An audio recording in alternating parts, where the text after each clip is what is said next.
33절로 36절 말씀입니다. 로마서 11장 33절로 36절까지 함께 합독 후에 박복성 권사님 우리를 대표해서 기도 올리겠습니다. 로마서 11장 33절로 36절까지 함께 합독합니다. 깊도다 하나님의 지혜와 지식의 풍성함이요 그의 판단은 헤아리지 못할 것이며 그의 길은 찾지 못할 것이로다. 누가 주의 마음을 알았느냐? 누가 그의 모사가 되었느냐? 누가 주께 먼저 들여서 갚으심을 받겠느냐? 이는 만물이 주에게서 나오고 주로 말미암아 주에게로 돌아갑니다. 그에게 영광이 세세 있을지어다. 아멘. 자, 오늘 주신 하나님의 말씀은 무엇입니까? 택한 바람의 은혜를 기억하라. 참 시대가 많이 변했어요. 그죠? 정말 우리 20년 사이에 우리가 봐도 믿지 못할 정도로 우리나라가 엄청난 발전을 이루었다는 것을 알 수가 있습니다. 이제 우리나라가 세계 속에서 우뚝 솟아서 다른 나라의 본이 되는 그런 나라까지 정말 세워졌다는 것이 참 많이 변했다는 것을 깨닫게 됩니다. 그러다 보니까 사람의 생각도 많이 변합니다. 가치관이 옛날과 지금은 상당히 많이 변해 있다는 것을 우리가 알 수가 있습니다. 비근한 예로 우리가 집에서 기르는 개만 보더라도 그 처우가 완전히 지금 달라졌다 하는 것을 우리가 알 수가 있죠. 그 개를 어떤 목적으로 키우느냐, 어떤 목적으로 내가 그 개를 선택했느냐에 따라서 개 운명이 달라지죠. 어떤 개는 반려견으로, 어떤 개는 집 지키는 걸로, 어떤 개는 식욕으로. 여러분, 개가 감정이 있을까요? 없을까요? 있어요. 그건 개를 키워본 사람은 알아요. 어릴 때 특히 함께 있어도 그렇지만은 잠시 떨어져 있다가 만나면 어떻게 돼요? 사람은 그렇게 못해요. 그렇죠? 거의 질식 직전. 얼마나 좋아서 그 주인이 보고 싶었으면 그냥 숨이 넘어가요. 저도 가끔 우리 딸네 집 가면은요, 여러분 아시다시피 우리 장군이 창문 너머로 이렇게 보면요, 잇몸을 이렇게 들여놓고요, 눈이 가리스마히 떠갖고 쳐다봐요. 저는 처음에 저놈이 나를 보고 지승 거야, 그러면 되냐 그런 줄 알았는데 나중에 알아보니까 개가 표현할 수 있는 최상의 애정 표현이 그 모양이라고 하더라고요.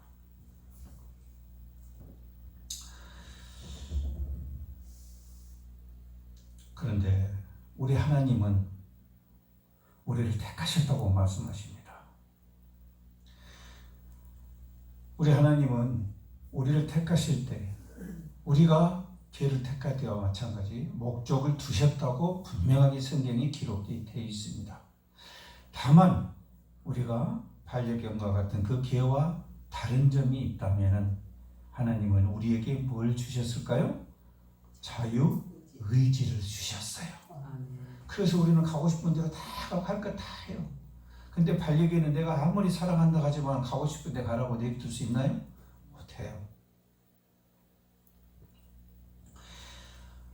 그리고 우리 하나님께서는 우리를 택하시어서 반려견으로 삼은 것이 아니라 그냥 동반자로 삼으신 것이 아니라 자녀 삼으셨다고 그랬어요. 자녀 삼. 여러분, 개도요, 사람으로부터 자기 주인으로부터 선택을 잘 받아야 돼요. 그죠? 그 선택을 어떻게 받느냐에 따라서 대우가 전혀 달라져. 오늘 우리가 하나님의 자녀로 선택을 받았다는 사실이 우리가 돌이켜 생각하면은 얼마나 큰 은혜겠느냐 하는 겁니다. 개라고 해서 다 똑같은 개가 아니에요. 그죠? 사람이라서 다 똑같은 사람이 아니에요. 어떤 사람은 여전히 죄인 된 사람이 있고, 어떤 사람은 의인이 되어서 하나님의 자녀가 되는 사람이 있어요. 그런데 그것이 내가 선택한 것이 아니라 우리 하나님께서 우리를 선택하셨다고 말씀을 하세요. 하나님이 우리를 사랑하셨다고 말씀을 하세요. 여러분, 이 은혜를 우리가 생각한다면 우리가 하나님께서 어떻게 우리가 살아가기를 원하실까요? 이것을 생각해 본다는 것은 자녀된 도리로서 당연한 것이라고 생각을 합니다. 오늘 본문의 제목이 택함 받음의 은혜를 기억하자는 겁니다. 하나님으로부터 택함 받은 것이 아무에게나 주어진 것이 아니고 특별하게 주어졌다는 사실을 여러분 기억한다면요, 우리가 하나님의 은혜를 다시금 생각을 해봐요. 그분의 은혜를 우리가 다시 되새겨봐요. 오늘 본문의 말씀을 통해서 하나님의 그 은혜를 기억하는 그런 시간이 되시기를 바랍니다. 33절 말씀 보겠습니다.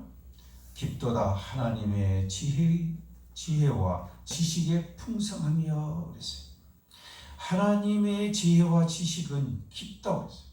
깊고도 풍성하다고 했어요. 그래서 우리가 하나님의 지혜를 다 할 수 있나요? 없나요? 할 수가 없어요. 하나님의 지혜는 우리의 상식을, 상상을 초월해요. 창세기 1장 2절에서 뭐라고 말씀하십니까? 태초에 하나님이 천지를 창조하시니라고 했어요. 여러분, 저 우주가 얼마나 광대한 것인지 누누이 말씀드렸어요. 근데 그것을 창조하신 하나님의 지혜를 우리가 알 수 있겠느냐 그 말이에요. 1장 3절에서는 우리 하나님께서 그걸 창조하신 목적을 분명하게 기록을 해 놓으십니다. 뭐라고 말씀하십니까? 하나님이 이르시되 빛이 있으라 하시니 빛이 있었고 그 빛이 하나님 보시기에 어땠더라? 좋았더라. 하나님께서 창조를 하실 때는 저주하려고 창조하신 것이 아니라 기쁨과 사랑으로 창조하셨다는 것을 분명하게 기록을 해 놓고 있어요. 그래서 우리를 향하신 뜻을 우리는 의심할 여지가 없어요. 그런데도 불구하고 하나님께서는 우리에게 이렇게 창조를 하셨지만은 창세기 3장 4절에 보게 되면은 뱀이 여자에게 이르되 너희가 결코 죽지 아니하리라 라는 그 뱀의 말을 여자가 하나님 말씀보다도 더 신뢰를 했어요. 뱀의 말을 믿어버린 거예요. 하나님께서는 그걸 먹지 말라고 하셨어요. 그걸 먹으면 정령 죽으리라고 했는데 그 말씀보다는 뱀이 안 죽은다, 결코 죽지 아니한다, 이 말을 더 신뢰해버린 거예요. 그래서 어떻게 했습니까? 하나님의 목적을 가지신 창조하신 그 기대를 우리 사람이 배신하고 그것을 뭐라고 이야기합니까? 죄라고 이야기합니다. 그 죄를 지음으로 인해서 우리는 오늘날 이 땅에서 이렇게 힘든 삶을 살아갈 수밖에 없다는 겁니다. 하나님께서는 상과 벌을 분명히 하시고 그에 대해서 창세기 3장 14절 15절에 기록을 하십니다. 그래서 창세기 14장에서는 뭐라고 말씀하십니까? 뱀에게 저주를 시킵니다. 왜 그럴까요? 사람의 여자를 어떻게 했어요? 유혹했죠. 유혹해서 하나님을 배신하게 만든 그 죄를 물어서 하나님께서는 저주를 하십니다. 그와 마찬가지로 우리 사람의 모든 사람에도 다 똑같이 적용이 됩니다. 하나님의 말씀에 순종하지 않고 하나님 말씀에 배신하게 되면은 저주를 받게 될 것이라는 것이 분명하게 기록이 되어 있습니다. 15절에는 내가 너를 여자의 원수가 되게 하고 내 후손도 여자의 후손과 원수가 되게 할 것이라고 앞으로 일어날 일들에 대해서 하나님께서 예언을 하십니다. 하나님께서 이 말씀을 선포하심으로 인해서 우리는 무엇을 알 수 있습니까? 우리는 살아 생전에 두고 어쩐다는 거니까 갈등이 있을 수밖에 없다. 그래서 우리는 이 세상에서 살아갈 때 갈등의 삶을 살 수밖에 없는데 그 갈등의 삶이 뭐냐? 바로 영적 갈등에서 나오는 것이다 라는 겁니다. 그래서 세상에 일어나는 모든 일들은 그 뒷배경에 뭐가 있다고요? 영적인 문제가 결부되어 있다는 사실입니다. 그래서 우리가 이 땅에 살아가면서 어떠한 유혹이 온다든가 또는 어떤 미혹이라든가 핍박이라든가 이런 것이 올 때 우리가 거기에 미혹당해서는 안 된다는 겁니다. 그래서 우리 하나님께서는 우리를 사랑하신다는 것을 너무나 우리가 잘 알 수가 있어요. 성경 곳곳에 보면 하나님 마음이 다 기록이 되어 있어요. 이사야서 11장 1절에 보게 되면은 이새의 줄기에서 한 싹이 나며 그 뿌리에서 한 가지가 나서 결실할 것이요 그랬어요. 우리 사람이 비록 죄를 지어서 이 세상으로 쫓겨나서 세상에서 저주를 받아 힘든 삶을 살아갈 수밖에 없지만 그 가운데서도 하나님은 뭘 주셨어요? 소망을 주셨어요. 결코 이것이 끝이 아니다는 거예요. 소망이 있다는. 다시 말씀드려서 하나님께서는 우리를 회복시키고자 하시는 그러한 계획을 이미 세워놓으셨다라는 겁니다. 그러한 하나님의 계획을 우리가 알 수가 있느냐는 거예요. 우리는 알 수가 없어요. 그래서 성경에 보게 되면 뭐라고 말씀합니까? 비밀이다 이렇게 이야기하고 있어요. 영적 비밀이에요. 여러분, 우리가 하나님의 지혜는 알 수도 없고 또 상상할 수도 없어요. 다만 하나님께서 우리에게 말씀으로 가르쳐 주신 것만 우리가 알 수가 있어요.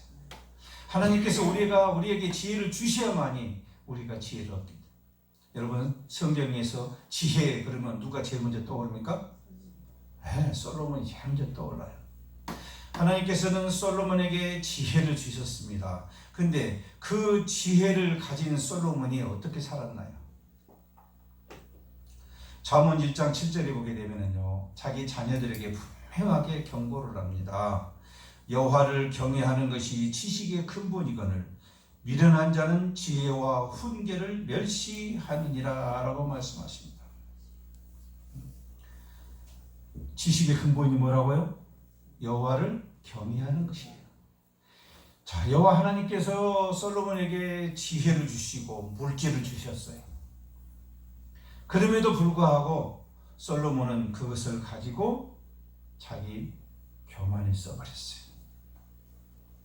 하나님이 주신 그 지식과 지혜를 자기의 욕심으로 쓰게 됐을 때 하나님이 주신 것이 오히려 저주가 되어버리는 이런 경우를 우리는 성경에서 봅니다. 여러분, 우리 하나님께서는 이 땅에서 우리가 평강으로 살기를 원하신다고 말씀하셨어요. 그런데 우리의 삶이 조금 더 나아지지 않고 항상 어려움만 있을 때 그때 우리는 어떻게 해야 되나요? 지식의 근본이 뭐라고요? 여호와를 경외하는 것이라고 했어요. 여러분, 만유인력 그러면 누가 떠오릅니까? 그 정도는 다 알죠. 뉴턴 떠올라요. 그렇죠. 뉴턴. 그 뉴턴이요, 이렇게 이야기를 했습니다. 하나님을 바다라고 한다면 나의 학문은 그 바닷가에서 아이가 조개 껍질에 바닷물을 떠놓고 물장난하며 노는 것에 불과하다라고 말씀했어요. 다시 말해서 하나님의 지식과 지혜에 가늠할 수 있단 말이 없단 말이에요? 없단 말이에요. 하나님 지혜는 도무지 우리가 알 수도 없고 측량할 수조차도 없어요. 그러므로 여러분, 우리가 삶을 살아가는 데 있어서 삶의 어려움이 닥칠 때 그때는 우리가 어떻게 해야 되겠습니까? 하나님께 지혜와 힘을 구하는 기도를 올려야 돼요. 이 뉴턴도 그랬다고 고백을 합니다. 어려운 문제를 당했을 때 기도했다고 그랬어요. 하나님께 지혜와 힘을 달라고요. 여러분, 바울 사도도 이러한 것들을 깨달았기 때문에 오늘 본문의 말씀처럼 고백을 하는 거예요. 그의 판단은 헤아리지 못할 것이며 그의 길은 찾지 못할 것이라고 했어요. 바울 사도 같은 그러한 지식인도 도무지 하나님의 뜻은 알 수가 없더라는 거예요. 그걸 어떻게 깨달았습니까? 신앙의 체험을 통해서 깨달은 거예요. 우리 인간들도 마찬가지예요. 우리 평범한 사람도 다 체험을 통해서, 그렇죠? 어떤 고난이라든가 은혜라든가 이런 모든 것들을 체험을 통해서 비로소 우리가 깨달아져. 여러분, 우리가 삶이 나아지지 않을 때 어떻게 해야 될까요? 오늘 본문의 말씀처럼 하나님의 은혜가, 우리를 택하신 은혜가 깊다는 사실을 우리가 떠올려야 한다는 거예요. 내 삶이 어렵다고 해서 그 삶에 파묻혀버린 게 아니라 그 삶이 어려울 때 뭘 구해야 된다고요? 하나님이 나를 택하신 그 은혜를 생각하자는 거예요. 하나님이 나를 택하셔서 은혜를 주셨다는 말씀은 하나님이 나를 사랑한단 말이에요? 안 한단 말이에요? 사랑한다는 뜻이에요. 그 사랑을 믿어야 돼요. 지금은 내가 이해가 안 되지만 이 어려움이 왜 나에게 왔는지 도무지 이해가 되지 않지만 우리 하나님의 지혜는 결국 그것을 통해서 우리에게 더 좋은 것으로 주실 것이라는 그 믿음으로 우리가 나아가야 된다 하는 말씀입니다. 34절 보겠습니다. 누가 주의 마음을 알았느냐? 누가 그의 모사가 되었느냐? 여러분, 누가 주의 마음을 알겠어요? 사람이, 인생이 어떻게 주의 마음을 알겠어요? 그런데 성경에서는 우리가 주의 말씀을 묵상하라고 기록이 되어 있습니다. 그렇죠? 하나님 말씀을 묵상한다는 말은 무슨 말일까요? 하나님의 말씀을, 뜻을 생각하면서 하나님께서 왜 그 말씀을 주시는가 하는 하나님의 마음을 헤아리는 거죠. 그 헤아릴 때에 우리 지식으로 헤아려진 것이 아니고 성령 하나님이 함께 하실 때 그것을 우리로 하여금 깨닫게 해 주신다는 거예요. 그래서 우리가 하나님의 말씀을 묵상하는 게 습관이 되어야 돼요. 그래서 바울 사도도 뭐라고 말씀하십니까? 무시로 기도하라. 물론 시간을 정해놓고 하는 기도도 중요하지만은 우리는 순간순간 부딪힐 때마다 어떻게 해야 돼요? 기도해야 됩니다. 그런데 안타깝게도 먹고 살만한 시대일수록 하나님의 뜻을 알려고 하지를 않습니다. 더 알려고 하지를 않아요. 그리고 주어진 것에 만족하려고 합니다. 여러분, 우리가 일주일에 한 번 주님 앞에 나와서 예배를 드립니다. 그리고 찬양을 합니다. 그 예배 시간에 찬양하고 하나님의 말씀을 듣고, 그렇죠? 그런데요, 여러분, 하나님 말씀 듣는 것이 아주 중요합니다. 그러나 그보다 더 중요한 건 무엇일까요? 왜 하나님 앞에 나와 예배를 드릴까요? 하나님의 말씀을 듣는 것은 당연한 것이지만은 하나님 앞에 나아오고자 하는, 하나님을 경외하는 마음이 중요한 겁니다. 하나님은 그 마음을 받으시고 성령 하나님을 통해서 우리에게 세상에 살아갈 필요한 지식과 또 영생에 필요한 지식과 이런 것들을 우리에게 가르쳐 주십니다. 그러므로 여러분, 우리가 하나님의 뜻을 알고자 하는 데 있어서 게을러서는 안 돼요. 우리가 매일같이 하나님의 그 마음을 헤아리기 위해서 성경을 통해서 여러분 공부하시기를 바랍니다. 아멘. 우리 하나님께서는 우리에게 이 땅에서 살아갈 수 있는 지혜와 지식을 주셨습니다. 근데 우리 사람들은 그 지혜와 능력을 가지고 하나님이 주신 걸 가지고 선한 일을 한 것이 아니라 악을 해요. 악. 인간의 능력으로 모든 문제를 다 해결하려고 합니다. 그래서 요즘 발전된 것이 뭡니까? 유전자 조작과 복제. 그래서 이제 생명을 무궁무진하게 늘릴 수 있는 그런 시대가 올 것이다, 이렇게 예측을 합니다. 과연 그럴까요?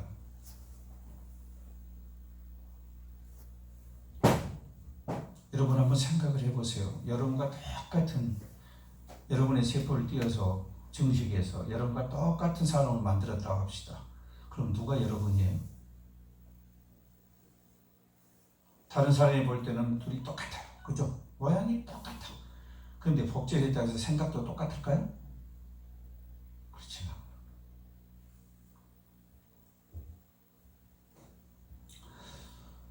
창세기 3장 15절에서 밝히셨지만은요, 여러분, 우리 사람이 사는 것은요, 영생이는요, 영적인 문제예요. 영적인 문제가 바로 우리를 영생시키느냐 안 시키느냐 결정이 나는 거예요. 우리 육신이 이 땅에서 좀 더 사냐 안 사냐가 중요한 게 아니라고요. 근데 우리 사람들은 마치 육신이 전부인 것처럼 그렇게 알고 살아간다 이 말이에요. 그건 왜 그래요?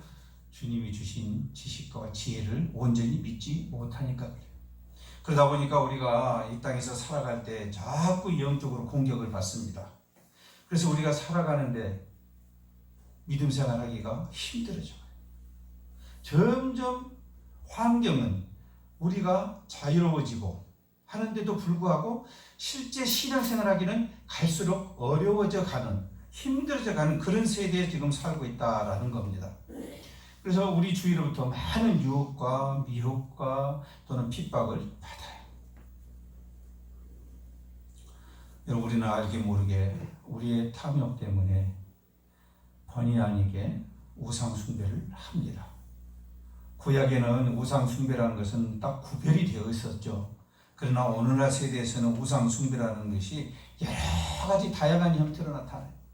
그래서 자기 자신이 우상 숭배를 하면서도 우상 숭배를 하지 못하는 이런 상황에까지 몰렸어요. 여러분, 돈 자체가 나쁘지 않아요. 그렇죠? 그러나 그 돈에 욕심을 낼 때는 이건 악으로 작용하는 거. 그래서 오늘날 시대는 뭐랄까, 돈만 있으면 사람 만든 것 빼놓고는 다 한다고. 뭐니 해도 돈이 최고다. 오늘날 우리는 이런 시대에 살고 있어요. 또 과학으로 여러 가지 병을 정복하고 할 수 있다고 생각을 합니다. 그러나 여러분, 조금만 더 관심을 가지고 보세요. 백신이라는 것도 다 유효기간이 있습니다. 무한정이 아니에요. 다 유효기간이 있어요. 완벽하게 그걸 제어하지는 못해요. 이번 코로나도 그런다고 그러지 않습니까? 코로나도 완전히 정복되지는 않을 것이라고 그러죠.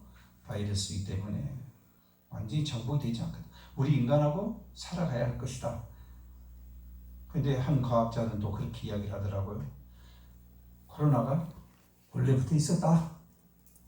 그게 지금 우리 사람들에게 숙주로 변질돼서 그렇게 온 것뿐이다. 있던 것이 더 많은 것뿐이다 라는 그런 말을 하는 사람도 있습니다. 물론 마찬가지입니다. 또 여러분, 오늘날 우리 K-POP 하는 그 문화, 이 문화에 또 사람들, 특히 젊은 사람들 얼마나 몰두합니까? 있는 사람들은 권력과 명예 또 이런 것이 집착을 합니다. 이런 것들이 사실은요, 우상숭배예요. 무슨 말입니까? 하나님보다 더 의지해요. 그래서 요즘에는 오래 살라고 뭘 합니까? 웰빙, 그죠? 좋은 음식을 먹고 운동하고 이렇게 하면 오래 사는 걸로 생각을 해요.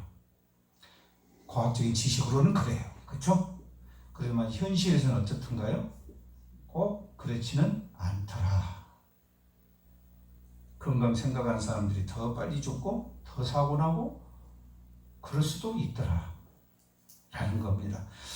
여러분, 중요한 것은 뭐냐면요, 내가 하나님 없이도, 하나님의 도움 없이도 살 수 있다고 생각하는 것. 이게 우리에게 가장 큰 우상이에요. 그런 것들이 다른 것들로 해서 대체해야 된다는 것은 이게 정말 심각한 문제예요. 저도 가끔 그럴 때가 있어요. 여러분, 호주머니가 이런 것이 가득 들어있을 때와 없을 때와 마음 상태가 어떻든가요? 당장 안 써도 내 호주머니 돈이 많으면 어때요? 든든하죠. 그죠? 근데 호주머니 돈이 없으면 어쩝니까? 통장 잔고에 돈이 없으면은 왠지 모르게 어깨에 힘이 쫙 빠지고, 그죠? 별로 기분 유쾌하지 못하고. 이 말은 무슨 말이에요? 그렇죠. 여러분, 우리 우리는 성경을 통해서 분명히 말씀하신 것은 모든 능력과 모든 일용할 양식은 다 어디서 나온다고요? 하나님에게서 나온다. 알고 있어요. 지식을 갖고 있어요. 그런데 그것이 내 마음에 믿어지냐는 거예요. 내 마음이 믿어지면 그것으로 인해서 물질에서 내 마음이 감정 변화가 생기지를. 그런데 안타깝게도 우리는 생겨요. 그렇죠. 그래서 없는 것보다는 뭐 한 게 좋아요? 우리 모두의 바람이.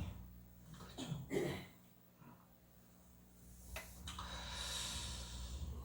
여러분, 우리가 가장 조심해야 될 것은요, 믿음이 경직화되어 버린 겁니다. 그냥 의식화되어 버리는 거예요. 주일이니까 하나님 앞에 나가야지 라고 습관을 쫓아 나온 것까지는 좋은데 몸만 나와서는 안 된다는 거예요. 하나님은 우리가 몸만 나와서 찬양하고 말씀 듣고 아멘 하는 것을 기뻐하지 않으셔요. 가장 중요한 것은 뭡니까? 하나님을 향한 우리의 간절한 마음이에요. 하나님의 그 은혜와 하나님의 사랑에 감사하는 마음이에요. 하나님을 경외하는 마음이에요. 이 마음이 결여되어 있다면 여러분 예배가 무슨 소용이 있나고요? 하나님께서 가증하다고 그러시잖아요. 가증하다고. 외식적인 그런 신앙은 하나님께서 보기도 싫다고 하시잖아요. 그런데 우리는 마치 의식을 하고 나면은 그게 하나님께 예배를 드린 걸로 착각을 해요. 여러분, 오늘 이 시간에라도 하나님을 향한 그런 간절한 마음과 감동이 없다면은 여러분 정말 우리 회개해야 됩니다. 혹시나 내 믿음이 의식화되어 버리지 않는가? 고목화되어 버리지 않는가? 우리가 나이가 먹어가면서 힘도 떨어지고 하다 보니까 그로 인해서 우리의 믿음까지 고차가 되어버렸다면 여러분 아니에요. 그렇죠? 믿음은 어찌 한다고요? 항상 자라나야 된다는 사실이에요. 아멘. 고린도서 1장 26절에서 말씀하십니다. 이 비밀은 만세와 만대로부터 감추어졌던 것인데 이제는 그의 성도들에게 나타냈고 그랬어요. 이게 뭐예요? 감추어있던 것이 뭡니까? 바로 예수님이죠. 예수님을 통한 구원의 완성. 구원의 완성. 구원의 완성을 예수님은 이 땅에 오셔서 십자가에 죽으심으로 했습니다. 그렇죠? 그러나 더 중요한 건 뭐라고 했어요? 그 사실을 아는 것도 중요하지만 그 사실이 어떻게 해야 돼요? 내 마음에 믿어져야 돼요. 내 안에 그 예수에 대한 말씀이 믿어져야 된다. 그때 비로소 우리가 예수님께서 구원하신, 구원에 완성시킨 그 구원에 우리가 들어갈 수가 있는 거예요. 그러므로 여러분, 우리가 항상 하나님께서 나를 택하시는 은혜를 생각을 하셔야 됩니다. 하나님이 나 같은 사람을 택해 주셨다는 사실, 이 사실을 우리가 믿음의 생활이 힘들어질 때, 내 믿음이 약해질 때, 믿음의 감동이 떨어져 갈 때 우리는 이 은혜를 떠올려야 돼요. 아멘. 그리고 택함받은 은혜의 감동이 없다면 여러분 우리는 다시 회개하고 하나님께로 돌아가야 됩니다. 여러분, 우리가 이 땅에 살아가는 거 하나님의 힘과 하나님 주신 능력으로 살아간다고 말은 그렇게 합니다. 그러나 실제로 그렇게 살아가는 사람이 얼마나 될까요? 36절 말씀 보세요. 이는 만물이 주에게서 나오고 주로 말미암아 주에게 돌아갑니다. 그에게 영광이 세세 있을지어다. 아멘. 11장 35절에서 뭐라고 말씀합니까? 누가 주께 먼저 드려서 갚으심을 받겠느냐고 했어요. 바울 사도는 신앙생활을 하면서 그 성령과 함께 하시면서 여러 가지 사건들을 통해서 성령 하나님이 함께 하심을 체험합니다. 그리고 성령님과의 교제를 통해서 하나님께서 죄인 되었던, 죄인의 괴수였던 자기를 불러주신 은혜에 감격하고 감동하고 감사합니다. 이 은혜를 평생 잊지 못하잖아요. 그래서 빚진 자라고 그러잖아요. 자기 자신. 자기 자신은 하나님께 은혜를 받을 수 있는 그런 이치에 있지 않았어요. 예수를 믿는 자들을 핍박하고 그들을 죽이고 그렇게 아주 악한 일을 했던 바울 사도예요. 그런 바울 사도가 예수님의 택하심을 받아서 예수님으로부터 사도로 거듭났다는 사실이 얼마나 감사하냐는 거예요. 여러분, 우리 성도가요, 죄인 돼서 결국은 죽어서 지옥 갈 수밖에 없는 우리를 예수님이 이 땅에 오셔서 우리를 천국으로 갈 수 있도록 우리를 불러주시고 택해 주셨던 사실이, 여러분, 그것이 감사하지 않는다면 우리가 어떻게 살겠어요? 여러분, 교회 보호소에 가게 되면요, 무작정 보호하지 않아요. 그죠? 기간이 있어요. 2주인가 3주인가? 3주인가요? 그 기간 동안에 주인이 와서 찾아가든가 아니면 누군가가 내가 그 개를 키우렵니다 라고 위탁자가 나타나지 않으면 어떻게 합니까? 안락사를 시켜요. 그 개가 어떤 개고 어떤 종류고 얼마나 비싼 개고 그건 중요하지 않아요. 그냥 죽여버려요. 여러분, 그때 택함 받는다는 게 우리가 뭔가를 해야 돼요. 택함 받으면 어쩝니까? 안 죽고 살아나요. 죄인된 우리가 예수님의 택하심을 해서 우리가 살아났다는, 그 죽을 고비에서 살아났다는 그 감동이 없다면 여러분, 하나님이 감사하겠냐고요. 뭔지 모르지만 예수 믿으면 천국 간다고 하니까 신앙생활 해야지 라고 하는 막연한 그런 기대를 가진 사람과 성령님과 감동, 감화, 교제, 교통하시니 함께 하셔서 함께 그와 교제하면서 살아가면서 느낀다면 여러분, 그것이 그 감동이 가겠냐.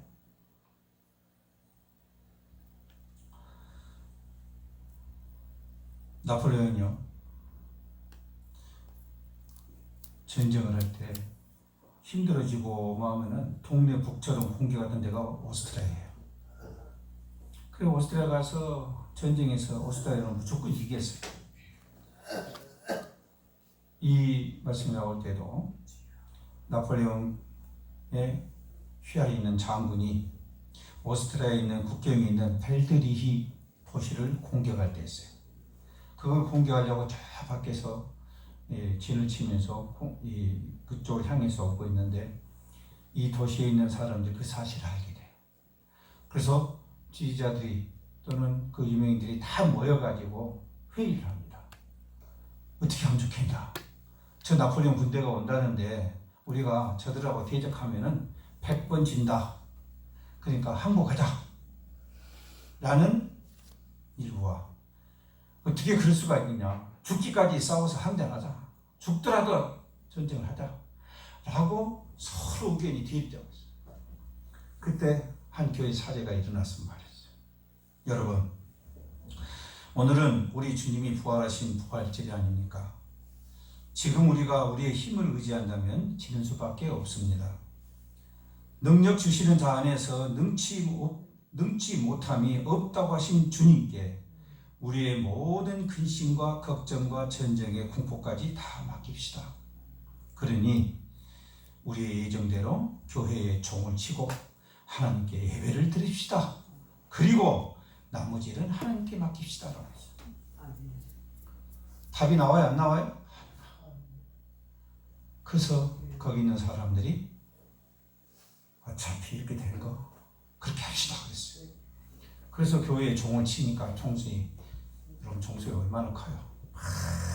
종을 치니까 밖에서 이 군대가 가만히 보니까 다 공포에 떨고 도망가든가 저든가 해야 될 것인데 분명히 들으니까 뭔 종소리예요? 교회 종소리. 그래서 생각을 한 거예요. 저 사람들이 예배를 드리자고 교회 종을 치는 것은 그만큼 뭐한 것이 있다? 믿는 데가 있기 때문일 것이다. 틀림없이 지원 부대가 와서 포진하고 있을 것이다. 그러니까 우리가 힘들어서 저걸 공략하지 말고 우회해갖고 돌아서 가자 라고 해서 돌아서 가버렸다는 거예요. 그래서 예배 드리고 나니까 어쨌더라? 조건들이 다 없어져 버린 거예요. 여러분, 우리의 능력으로는 해결하지 못할 문제가 이 세상에 너무나 많아요. 우리 마음조차도 평안하기가 힘들 때가 많아요. 염려와 걱정과 근심 때문에 어찌할 바를 모를 때가 있어요. 생각 안 하려고 해도 생각이 떠오르고 힘들 때가 있어요. 그럴 때 어떻게 해야 된다고요? 그래, 하나님께 맡기는 거예요. 그러면 성령께서 우리를 붙들어주시고 우리를 평안케 하신다고 약속하셨어요. 그래서 우리는 어떻게 해야 됩니까? 주님 앞에 나아가야 됩니다. 실제로 우리가 인생을 살아가면서 그 삶에서 과연 우리가 하나님께 얼마나 맡기냐는 거예요. 얼마나.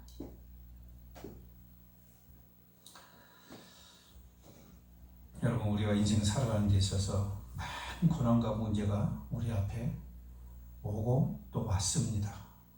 그래서 우리는 그러한 사건을 통해서 정말 희로애락이 그러한 감정이 교차되는 그러한 시절이 많았고 또 앞으로도 있을 것이라는 걸 압니다.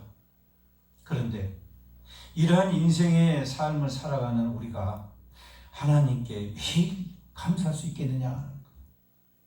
여러분의 지금 삶이 여러분 감사합니까? 아니면 불만입니까? 여러분, 감사할 조건이라는 것은요, 주님의 택하시는 은혜가 내가 믿어지냐 믿어지지 않냐에 달려 있어요. 배우자가 나를 힘들게 합니까? 배우자가 나를 핍박합니까? 여러분, 그때 감사기도 할 수 있나요?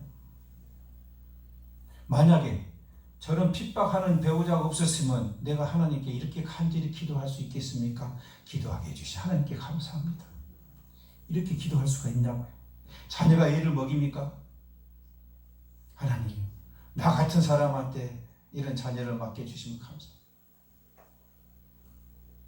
이 자녀를 통해서 내가 하나님께 더 기도할 수 있고 내 자신을 돌아보게 해주심을 감사합니다.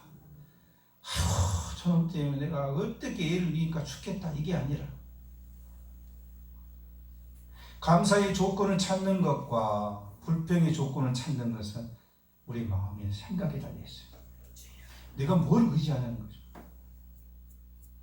여러분, 우리가 불평하려면 세상에 불평거리 엄청나게 많아요. 다 나무 핑계 낼 수 있어요. 너 때문이야, 너 때문에. 그렇게 할 수 있어요. 근데 왜 행복을 다른 사람한테서 찾냐는 거. 성경에 보면 행복은 사람에게서 나온 것이 아니라 하나님에게서 나와요. 하나님에게서요. 그러므로 여러분, 우리 하나님께서 우리를 택하신 그 은혜를 기억하시길 바랍니다. 아멘.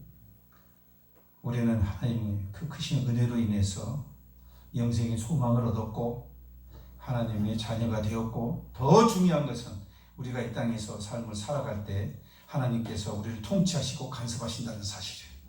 이게 얼마나 감사한지 몰라요. 여러분, 우리가 기도하면 하나님께서 일을 하십니까? 안 하십니까? 하셔요. 이걸 믿지 못한 사람은 기도도 못해요. 분명한 것은 우리 하나님은 우리의 삶을 통치하시고 간섭하시고 보호하신다는 사실이에요. 아멘. 여러분, 솔로몬같이 우리가 헛 믿음을 생활해서는 안 됩니다. 솔로몬은 여호와를 경외하는 것이 지식의 근본이라고 그 자신이 말을 했음에도 불구하고 그는 결국은 어쨌습니까? 여호와의 지식을 믿는 것이 아니라 자기 자신의 지식을 믿어버립니다. 그래서 교만에 빠져서 예루살렘을 후상화시켜버리는 이러한 못난 짓을 해요. 여러분, 오늘 우리 신앙의 사람들이 정말 어떻게 신앙생활을 해야 될 것이냐 하는 것이, 야고보서 1장 5절에서 7절에서 말씀을 하십니다. 우리 하나님은 우리를 사랑하세요. 그리고 우리의 연약함을 아세요.